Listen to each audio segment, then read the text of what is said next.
I was actually tempted to put like the last 2 minutes of Yusuke versus Yomi because that shit made me tear up. Yeah, it's good. It's like really good. It's fantastic. I was so tempted. Well, guess what? You didn't, because we are back. That's right, everybody. Hey, how's it going, everybody? It's your world champion here, back talking about Yu Yu Hakusho with my good friend TrevorTiger. Trevor, how you doing today? What the fuck are we doing? You said that we were going to talk about Star Fox 64 too. Well, guess what? Traitor. I lied. Look you. Yes. After 7 years in that log cabin, all alone, together, watching episodes of the Haunted Mansion TV series, this is how you do me like this, you piece of shit?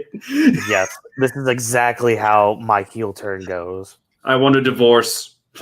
You can't get a divorce. No! No!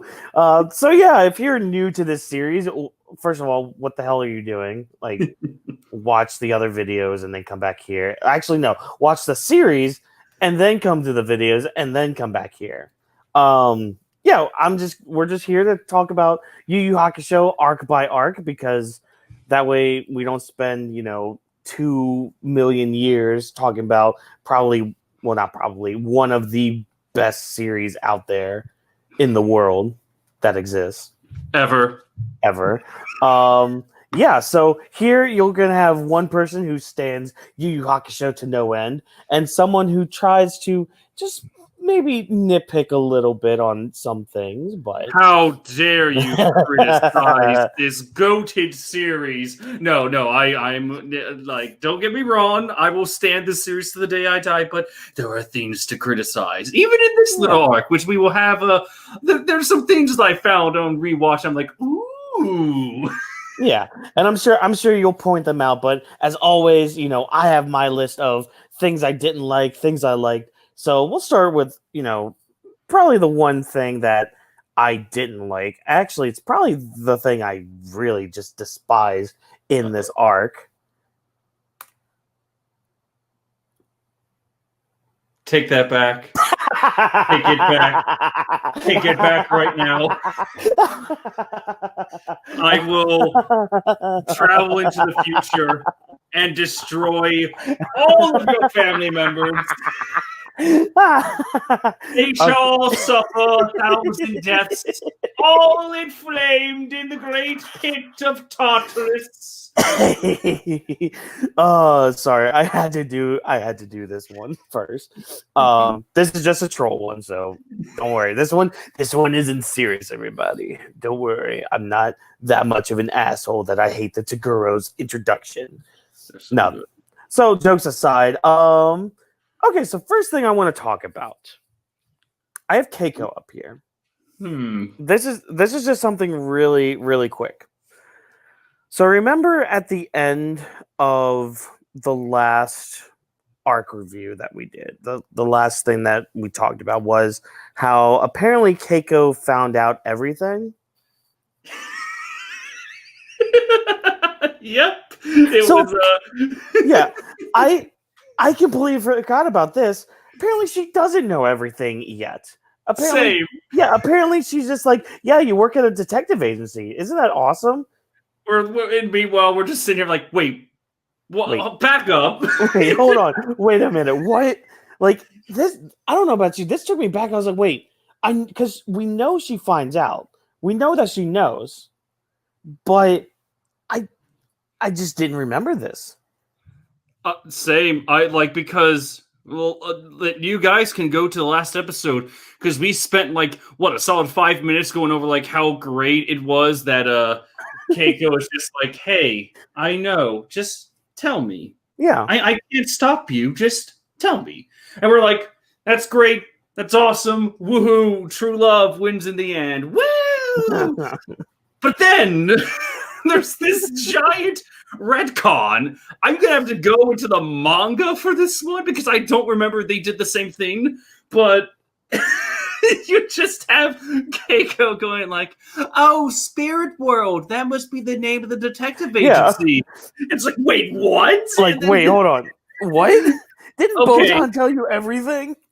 like, okay, how did you take Spirit World as a detective agency and then compare that to last week when you were attacked by your principal and he and several others were infected with demon bugs?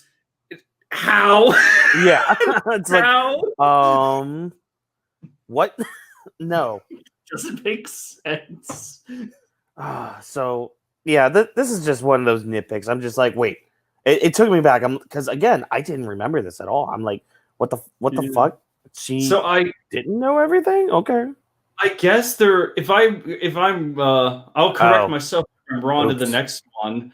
But oh yeah. Oops. Boy, look at them. But like going back to the cake, I guess she finds out and I'll correct myself if I'm wrong, or someone else can correct me in the comments, but I think she now legitimately finds out when she goes to the dark tournament and sees Yusuke fighting Chu.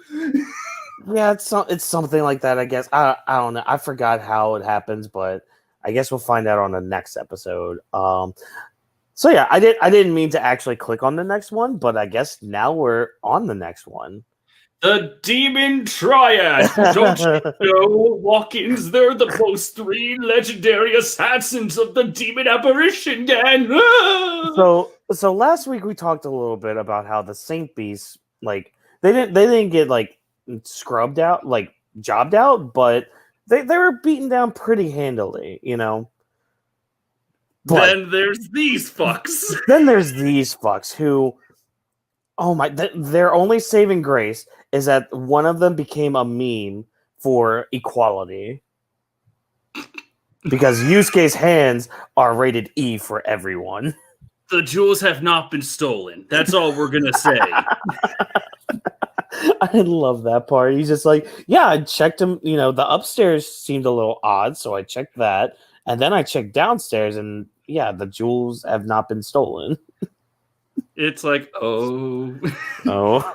That was I was gonna put that whole. I actually forget what their name was. Fuck. I do too.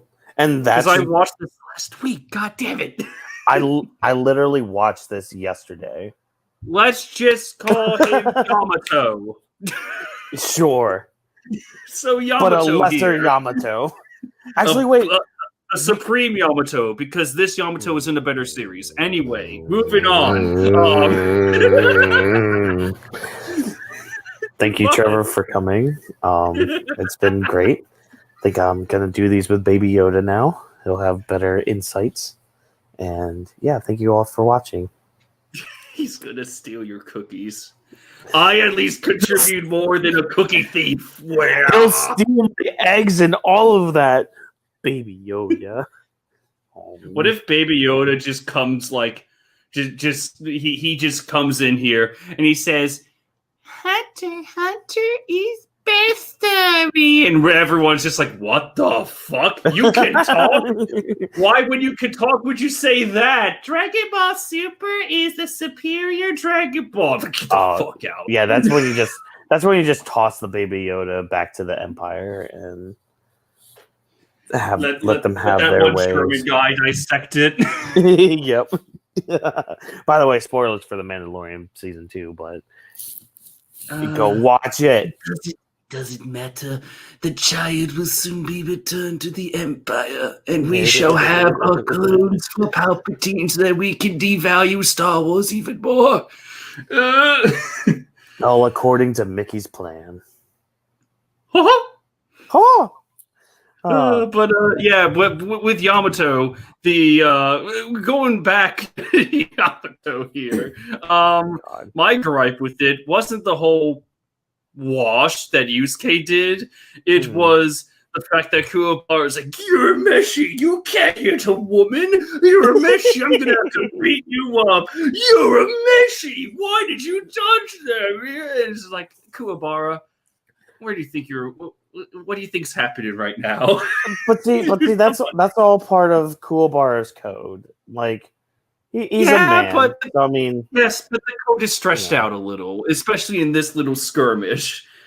I guess It's like if it was just the one thing, it's like you can't hit a lady, you're a meshi. That's fine, but it's just like over. It's like it was the pattern. Yusuke gets a hit in. Kuwabara, you're a meshi. Repeat like 4 times. That's your episode. Yeah, I guess I could get old a little bit, but my mindset is, Kuwabara is a big old dumb. So no, this was his arc. This was absolutely his arc. Yes, and we'll get to Kuwabara in a little bit. He's obviously he's my top one in the series, so we'll get to him later. Good old you're meshi, but yeah, I mean, I don't know. Like these guys had some hype behind them. They were just like, oh, it's the demon triad. They're 3 demon assassins, and even Toguro kind of hyped them up, and you're just like, all right, this big badass Terminator looking dude is hyping up these 3 guys and girl. The only one I remember that was slightly intimidating was Iwamaki, the bottom right guy, because he actually got like a solid hit on Yusuke. Oh yeah, and he was outmaneuvered, and then it's like, oh well, you're dead. Also, I'd like to point out with the big guy, I forgot his name. I think it starts with like a G or something. Like, yeah, I'm pretty sure. Go Maki or something. I don't fucking know. He has Botan, best girl by the way. He has Botan by the jacket, and she's struggling to get out. Like, obviously, you're kind of a little scared, nervous. Somebody might kill you. You're a hostage. Yusuke tells her to just put her hands up. Throw her arms in the air like she just doesn't care. And she falls out, and she runs away. And the guy's just standing there like, duh, what? And then Yusuke and Kuwabara one-shot him. The Demon Triad, the last of the 3 great powers, defeated by a jacket maneuver.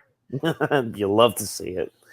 I mean, there's nothing to talk about more other than this is the creepy guy. This is the big badass. This is the quote-unquote lady of the group. Yeah, it's the whole Dragon Ball movie minions. It's like you have the pretty one, the one with the weird powers, and the big dumb stupid one. Yep. Which one are you?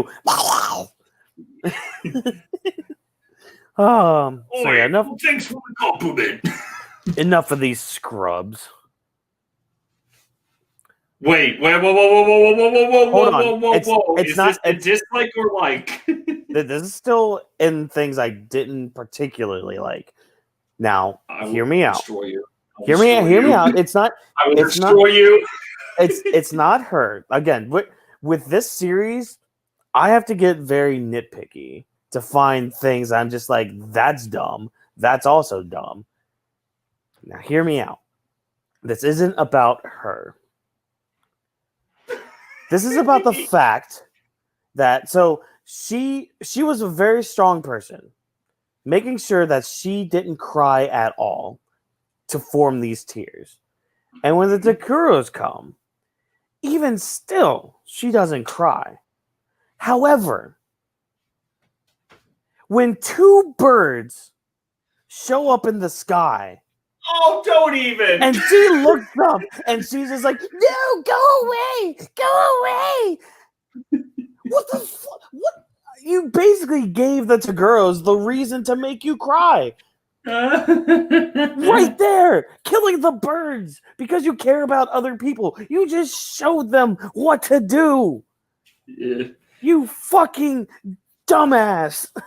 For a legitimate second there, I thought you were going after Yukina because of just how she acts, but I was going to bring that up. It's like the 2 birds come flying in, they're chirping, and it's just like, no! Yeah. Like, it would have been fine if maybe, like, she didn't stand up and yell at them, like, maybe gave them, like, a glare, and then, like, the Toguro brothers see that, and they're just like, oh, that's what it is. That would have been fine. No, it's the fact that she just got up and screamed at them and was just like, no, go away. No, I don't need you. No, that was just an open invitation for the elder Toguro brother to be like, yeah, let me just get these birds here and just squash them. I love seeing the life come out of this. Kuwabara. I love it. Yukina, you did a dumb. And that's the thing. Like, I don't mind her characters. It's her character's fine, but come on, girl, come on, just come on. Yeah, she freezes the whole room, is tortured relentlessly, as Terukine says. That's the guy that's holding her, by the way. The whole reason everyone's trying to rescue her. Oh crap! I forgot my arc synopsis. Oh yeah. Okay, so Future Wayne, maybe re-edit this in a way. Actually, no, fuck it. We'll just do it here. So this arc, do it live. Yeah, fuck it. We'll do it live. So okay, this arc, Yusuke gets a videotape handed to him by Hiei about his next mission, which is to save this girl from a gangster named Terukine, and a lot of fights happen. The end. Whoa! No. We're not leaving it at that. I will gladly take over for that. Oh no. So, all right, boys and girls, and everyone in between. So, Yusuke gets a message from Hiei, and it's about this girl named Yukina. She's being held by this gangster named Terukine. Who's Terukine? Well, he's a high-profile gangster, a member of this club called the Black Club. And they're all like these trillionaires that make bets on life itself. And basically, Terukine wants to get richer because he finds out if this girl Yukina cries, her tears actually become these pearls, and they're worth like millions on the black market. Easy money. Just hit a broad a few times and she'll cry out some cash. That's Terukine. That's not me saying it. That's what Terukine says. Look it up in episode fucking 23. Damn you. But yeah, so Yusuke and Kuwabara have to go and save her, but unfortunately, Terukine has some hired help. That is the synopsis. Let us continue. So anyways, yeah. So that part was dumb.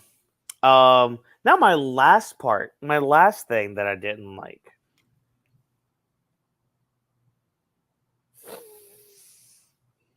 Okay. Tread carefully. I think I know where you're going with this, but I have gone on record saying that Kuwabara is my favorite character in the series.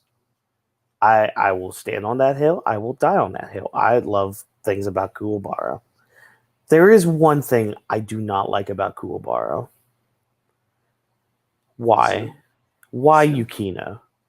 Why is it? Why choose Yukina of all people?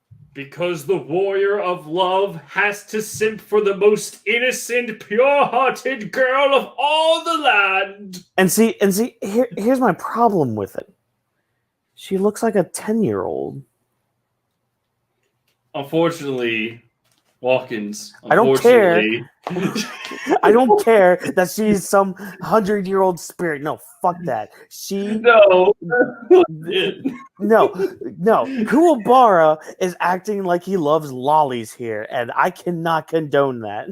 Well, okay, interesting. Exactly. I love you, Kuwabara, but this is the one part I'm just like, ugh.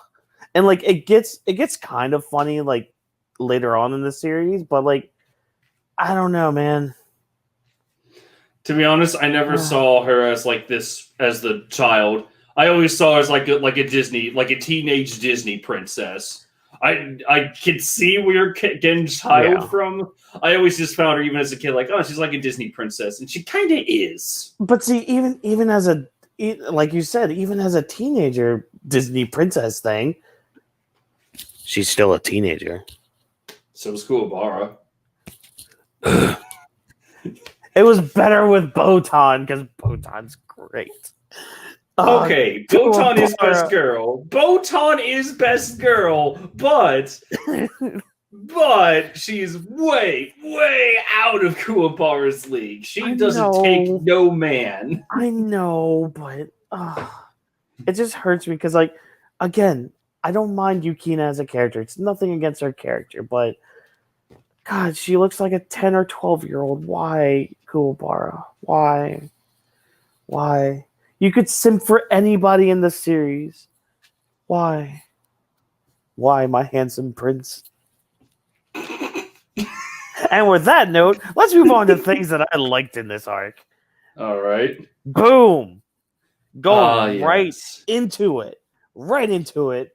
Hiei has a sister. It's Yukina. Oh, did we forget that part in the synopsis? Too fucking bad. We're talking about it now. This was great. This was awesome. Adding more character to Hiei. Yeah, this is literally this is the moment that makes you realize, oh, Hiei's not completely evil. He has someone that he actually looks out for. He actually has a good side to him. He's not some generic thug. That's great. Give us more. Yes. And we do get more. Exactly. But, like, because, okay, so first of all, fuck Koenma for making Hiei be the one giving the tape to Yusuke. That's just bullshit.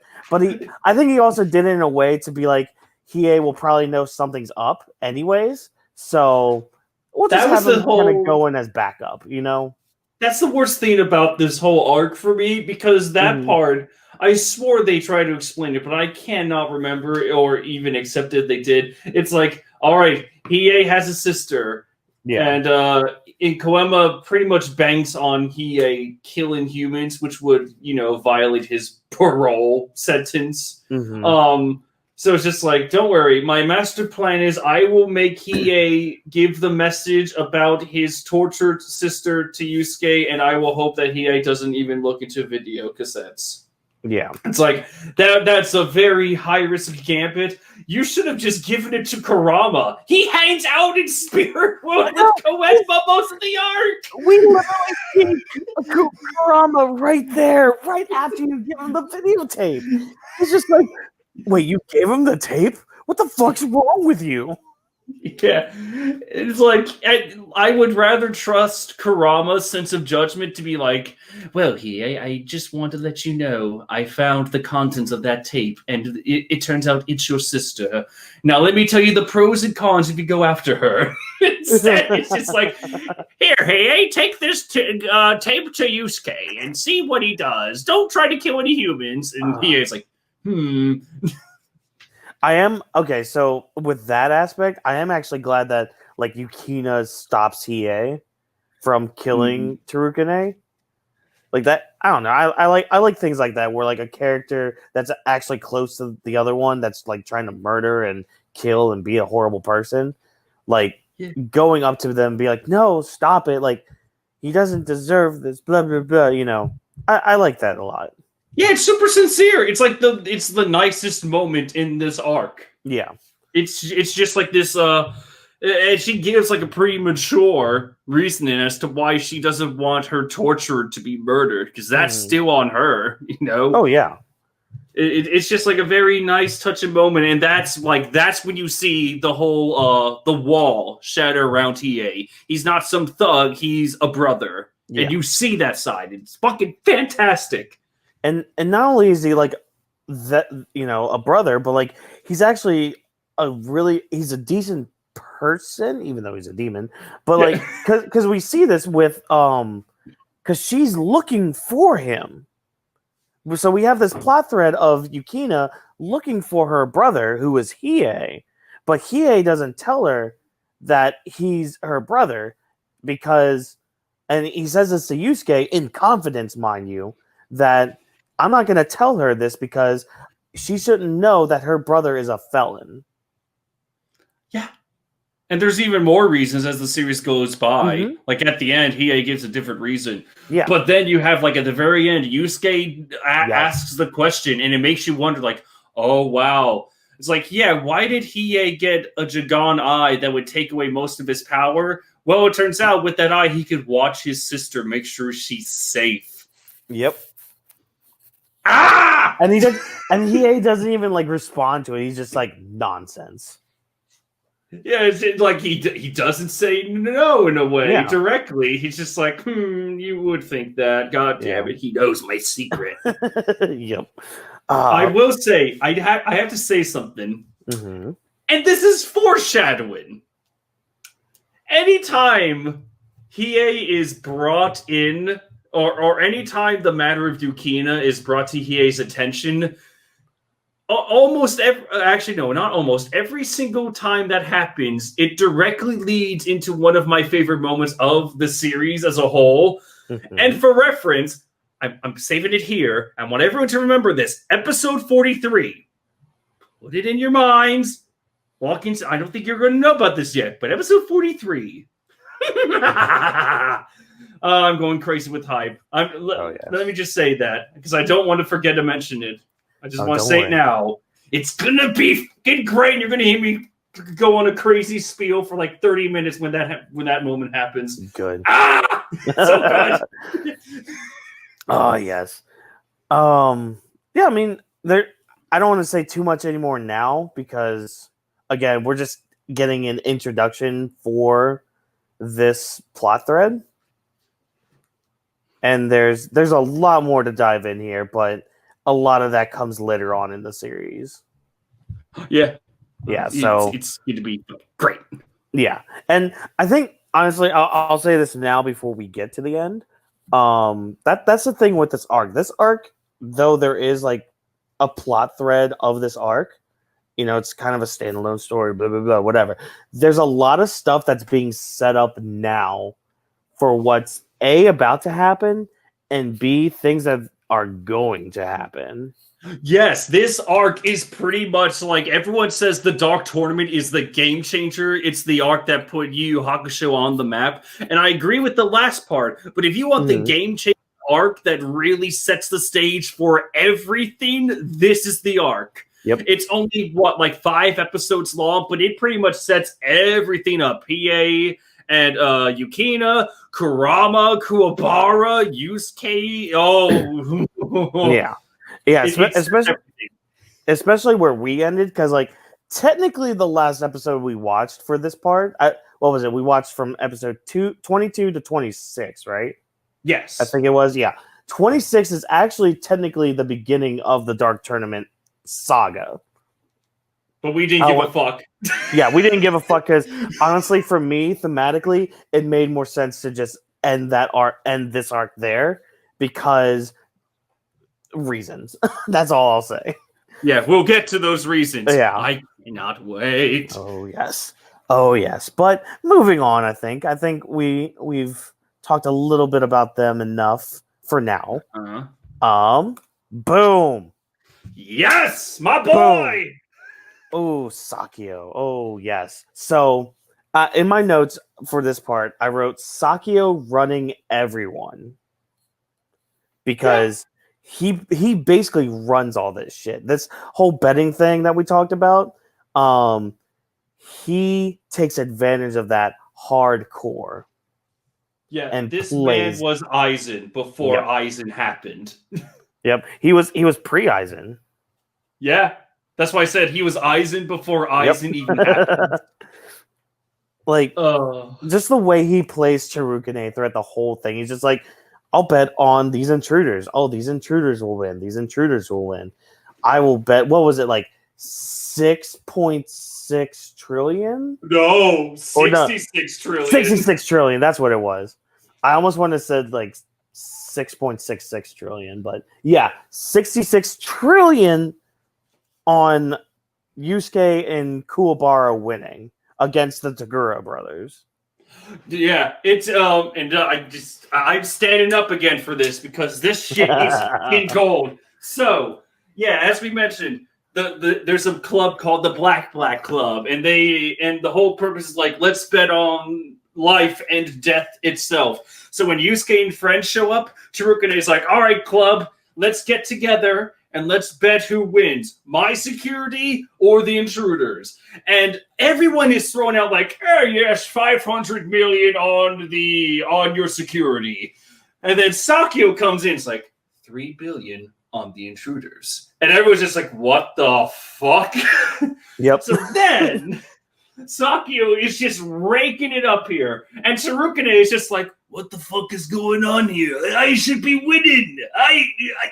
Wait, I know I've seen the Toguro brothers' true power. There's no way that you will ever bet against the Toguro brothers. I have all the cards. And then Sakio here is like 66 trillion, 257 billion, 500 million on the intruders. And Togoro's like, what? Oh, you love to see it. Because, and then at the very fucking end, you see why he was so confident the whole time, because he played everyone. Yes. Everyone was played. Because it turns out Toguro brothers, they, oh shit, why can I not English right now? They threw the fight. Yeah, we'll get to them. Yeah, we'll get to the introduction of the Toguro brothers. Kind of like with Sakio here. This is his introduction, because we get a lot more with this man here later on. Like, all you need to know for this arc, and it is as it's shown, he's a guy that is way smarter than you give him credit for. He's a nihilistic egomaniac.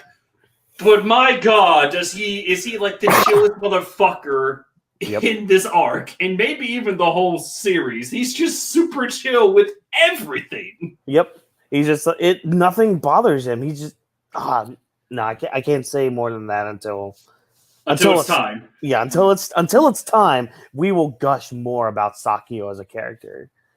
But until that time, he is a good strong introduction for Sakio into the series. Let us continue on with Shabam. May I say something real quick here? So before you say something, this isn't the brothers talk yet. Oh, this is this fight talk. Yes. And also kind of like what you said earlier, with this being Kuwabara's arc, because I'm naming this part Kuwabara's resolve. Yeah. Because Kuwabara resolved himself to almost die here, just for somebody he just met. So throughout this arc, ever since seeing the first sighting of Yukina, he fell in love. And at first, he wasn't going to join Yusuke on this fun little adventure to kill some demons, No, he was just going to be like, all right, you Meshi, you can use my VCR, but after that, I'm done. I'm not helping you at all. Ooh, pretty lady. Well, Simp's got a simp. I'm going to help you, Urameshi. And throughout the whole time, Kuwabara's just like gung-ho. He's ready to go in, ready to fight, ready to save this person. He even ends up like reaching out to her spiritually in order to find out where she is, where she's located. It's really good. And I think it was Kuwabara that came up with this double team move, right? Yeah, it was. It all starts when Kuwabara and Yusuke are pretty much at death's door, and everyone, from the Black Cub all the way to Koenma, they're like, they're fucked. It's the Toguro brothers. They're fucked. They're not going to win this. And then Kuwabara connects with Yukina again, and this time it's like one of those spiritual connections where he sees into her mind, and and like Kuwabara sees what happens to the last person that tried to help Yukina. And it's just like, they treated her dirty in every way possible. Urameshi, fire a spirit gun in my back to propel me forward so that I can have the appropriate stabbing power to get through to this beefy motherfucker. Yeah. It's great. It's amazing. And I love it. And then he has that little talk with Yukina afterwards, and they connect, and then she pretty much dumps him, and he's all sad because she's so long away. What? No. It's a long-term relationship, don't you know? Your best girl Botan says it. I was just going to say that Botan best girl said it. Okay. Yeah. I listen to everything Botan says. Okay, so I'm just going to... Hold on. I need to go on a little tangent here. Yeah, go for it. Before we continue this discussion. So, in regards to Botan, so if you've witnessed videos with me and Trevor in the past, I will talk about boobs and butts and all of that. However, there are some of those that I respect well enough to not be like that. One of those is Botan, because she is just, words can't describe Botan. You gotta be kidding. You see, I value I value women at boobs and butts first, but man, if they're Botan, I'll move past it.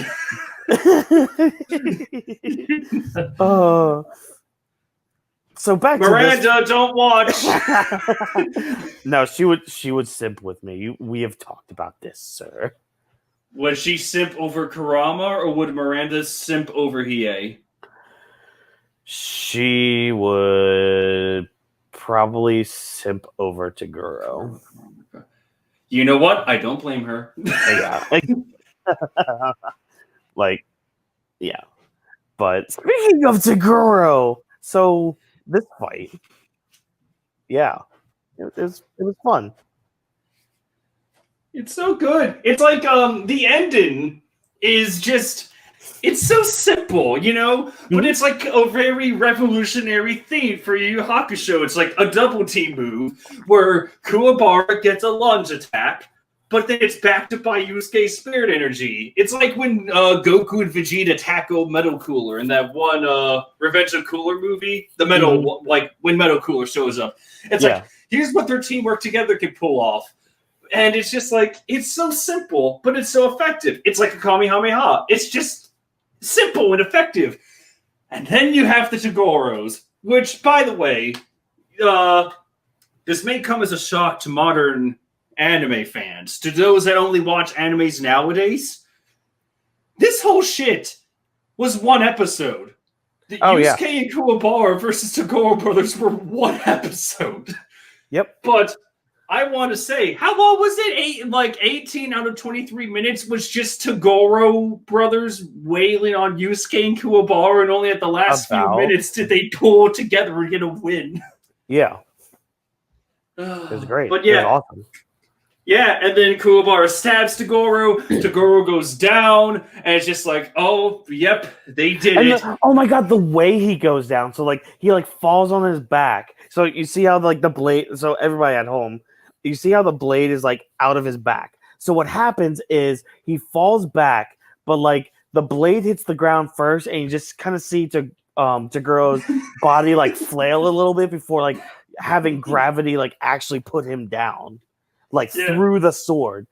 It's touches like that just make this series so fucking good, you know? Yeah. Are we talking about the aftermath too, or is that until later? Oh, we're talking about the aftermath now. We are talking about so this is not only the introduction of the Toguro brothers, but this will also include the aftermath of all of this, because it does tie in with the Toguro brothers. Take it away. Take it away. I know you've been waiting. Suddenly, life has new meaning to me. The beauty up above, things I never take notice of. We wake up, and suddenly you're in love. Toguro brothers are so fucking good, especially the older one and the younger one, the best one. So fucking good. Yes. I can't agree more. So yeah, we have their introduction here. Yeah, we see before this aftermath, we see younger Toguro. He uses about 30% of his power on that random demon. And the fact he's just I probably could have used 20, but I can't help myself sometimes. Could have been cleaner, but I used 30. It's just what the fuck, dude? That was your bare hands that you used right there. It speaks volumes that Togashi literally took Frieza's whole shtick of let me go up to 100%, and then it's like I'm gonna make that the main shtick of a villain. Yep. And oh my god, may I go on another rant about Toguro, good sir? Yes, you can. From the start, from the mere frame they're shown, Tarukane comes back to his mansion all willy-nilly, and it's just like, hey, guess what? I got some help to get that broad to cry. And then the camera just pans over to these two figures in like gray silhouettes. You can still tell their facial features and all that, but you can't really get like a perfect view of it. So when you see them, your eyes start to adjust. It's like, oh, there's a tall man, and there's a man right in his shoulder. What the fuck is happening here? And throughout this entire thing, younger Toguro, who is played by Damian Clark, who also plays Cell, by the way. Yes. You can tell, you can hear Cell throughout the arc. It's fucking fantastic. It's just like this. He stays this calm, collected man throughout the entire arc. Aside from him throwing the fight at the end, where it's just like, this is the end, whatever. Yeah. It's like he throughout this entire arc, he never shows real emotion. It's just like, yes, I think I'll have to kill you now. Do us a favor, Yukina. You should just train yourself to cry. And then, where younger Toguro lacks all emotion, elder Toguro makes up for it with absolute sadism. You're gonna hear me rant about elder Toguro far into the future when we get to the Dark Tournament. But here, he's kind of like that support weapon, and he's a shapeshifter. And it helps that his voice actor, god damn it, I wish I remembered his name right now, but his voice actor just gives Elder Toguro life. It's like, yes. But see, that's the perfect thing about Elder Toguro. I mean, we'll see more of like his powers and shit later. But like even just in this, he is the perfect weapon.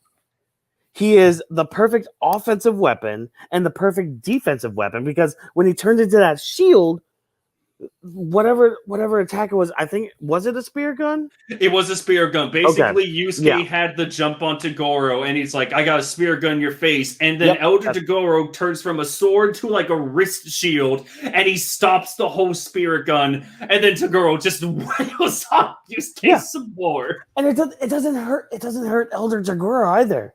Like, he's not like, that's stung a little bit. No. Oh, you little rats! If anything, he's pretty much quiet in this fight.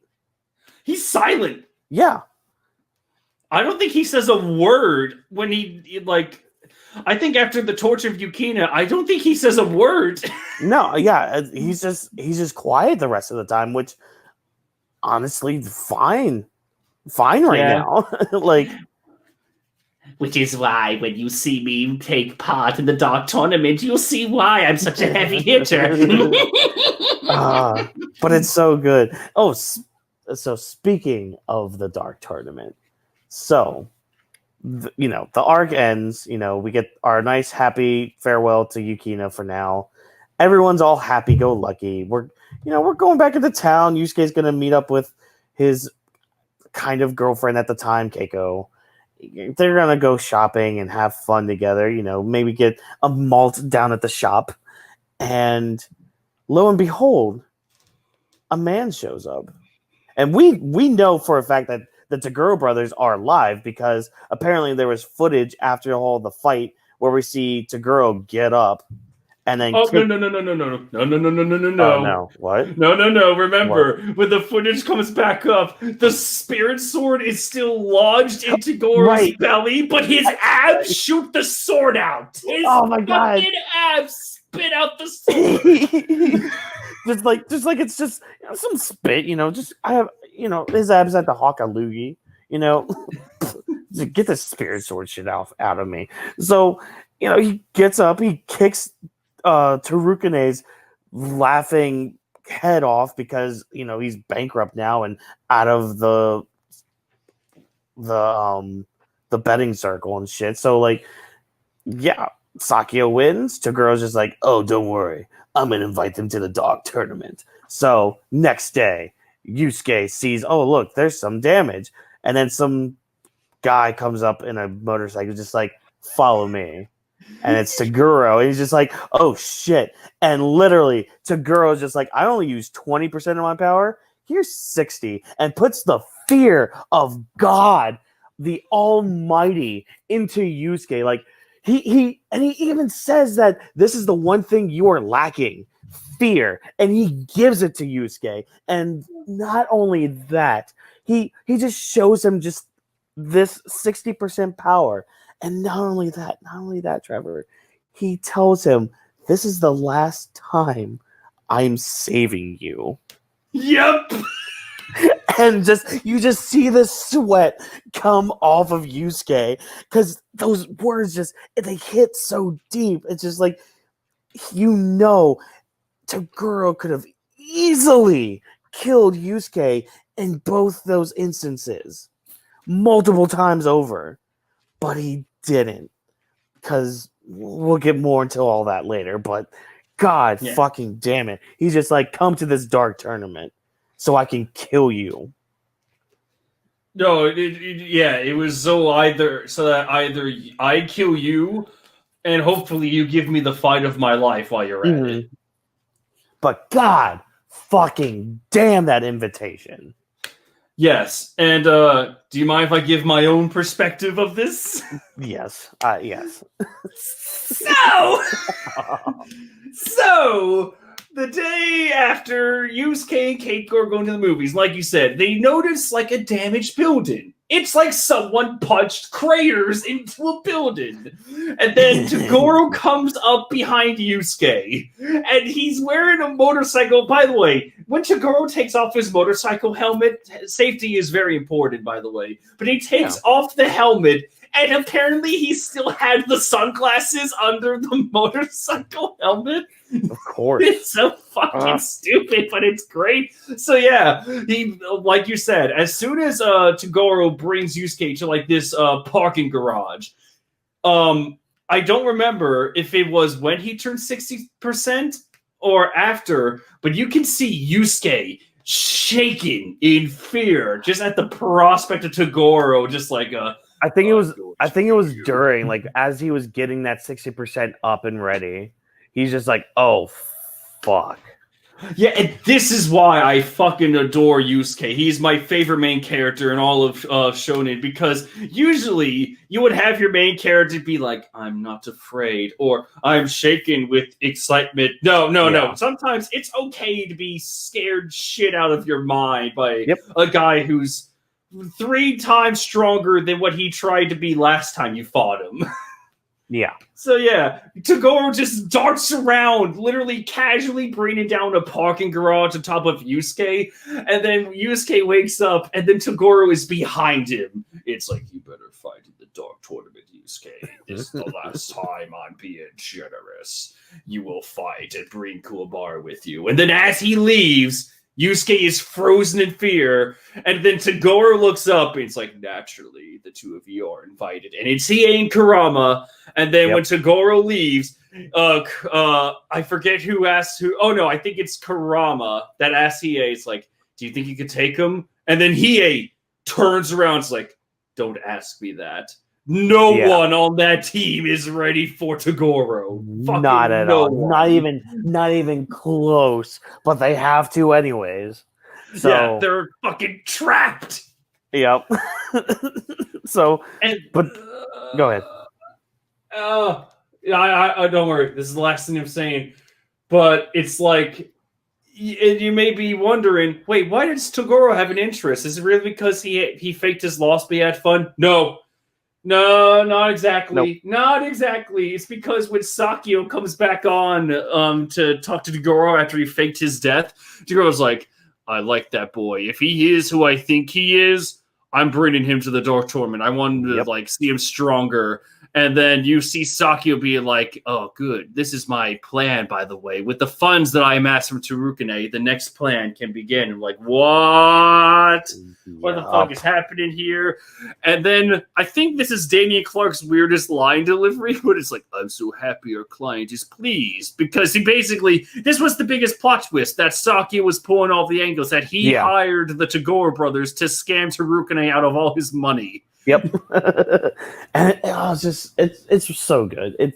It's so good. And then after this we get a quick, mind that word, quick montage of Kuwabara being trained by both Hiei and Kurama. Which oh my god, a line from Kurama here, which should speak wonders about Hiei as a character, saying Hiei is too prideful and what was the other phrase he used? Oh, his line was, Hiei sees your weakness. He knows how weak you are.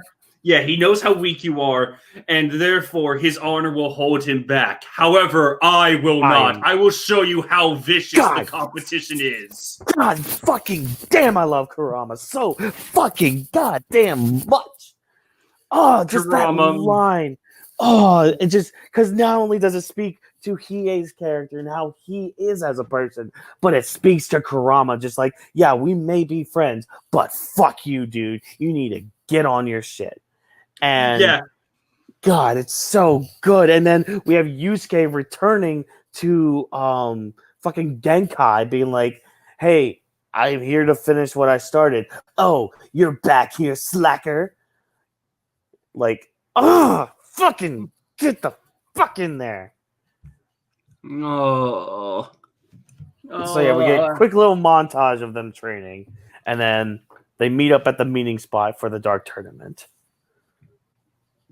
Yep. On our way. And Yusuke shows up with the mysterious masked fighter. No one knows who this person is, and none shall ever talk about his identity for the next 10 episodes. It is a mystery. No one, not even the so-called Obito is Toby fans, can ever theorize who the identity of this small masked fighter is.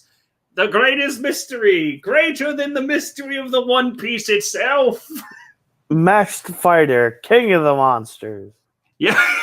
No, Toguro is the king of the monsters. Yomi is the king of the monsters. But that's 80 episodes ahead of ourselves. Yeah.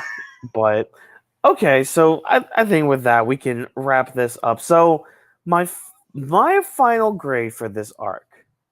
Now, keep in mind, my grades for my grades for all these, they're not over encompassing of everything else. They are grades of within the series. So let's say with Naruto, I give the pain arc an A and I give the war arc an F. That's not saying that the war arc is the worst thing in all of fiction. No, it just, that's an F in the series of Naruto.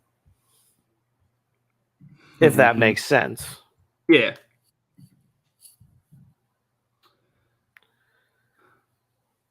I only give it a B+.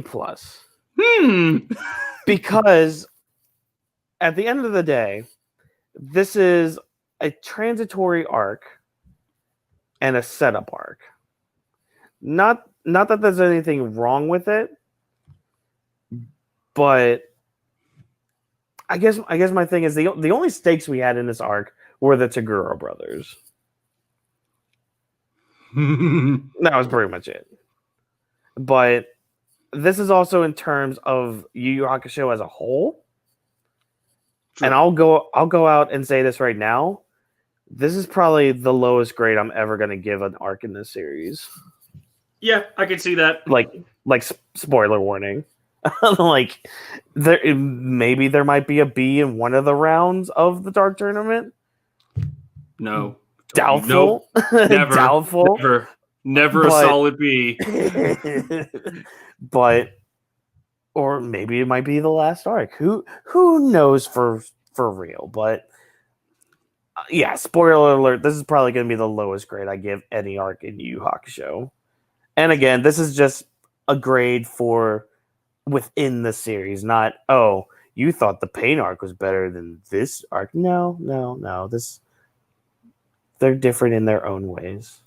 Yeah, like it honestly speaks volumes if 5 to 6 episodes is called an arc and it still does amazing things for the story and develops character and like it's not even Yusuke's whole arc, it's Kuwabara's. Kuwabara is, by the way, and I wanted to say this joke earlier, but Kuwabara is the best version of Sanji that we will probably ever get in these modern times.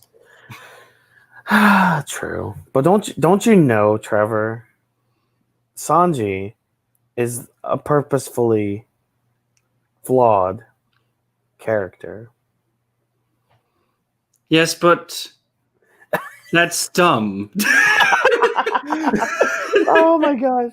And with that, I think we can wrap this up. So, thank you, Trevor, for coming on again for one of these. No worries. I can't wait because oh yes, it's only a matter of time before not only do we get to cover the amazing hype that is the Dark Tournament, but we're one step closer to Yusuke versus Toguro. We're one step closer. We are. Oh my god, I can't wait for that part. I can't wait. Yeah. Okay. So next arc, if you made it to this part of the video, so next time we're going to be covering. There's a little part before the first round. So we'll cover a little bit of that, and we're going to cover the first round of the Dark Tournament. Which also ends on a fucking highlight for Yusuke. Yes, it does. Oh my god. Like, honestly, you've been looking forward to talking about Toguro versus Yusuke? You're looking forward to Yusuke versus Cho, aren't you? Oh my god. You want to talk about a manly fight. Just a fucking... We'll talk about it later, but... You mean the Yo-Yo Kid? Fuck that Yo-Yo Kid.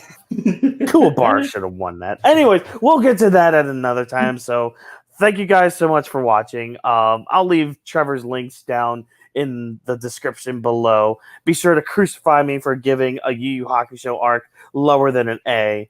And I will. Yeah, be sure to leave in the comments what you thought of this short little arc before the Dark Tournament. And, don't forget to like the video if we entertained you in any way, shape, or form. And don't forget to subscribe to the channel because not only do you get these Yu Yu Hakusho arc reviews, but there's also some Naruto stuff, there's some One Piece stuff, there's some My Hero Academia stuff, maybe some Attack on Titan stuff that might have your interest piqued. Yeah, check it all out if you want. And as always, people, this has been TrevorTiger joining me. Watch Yu Yu Hakusho, god damn it! And as always, I've been your world champion, and I'll catch you guys in the next video. See ya! I don't need you, better things are coming.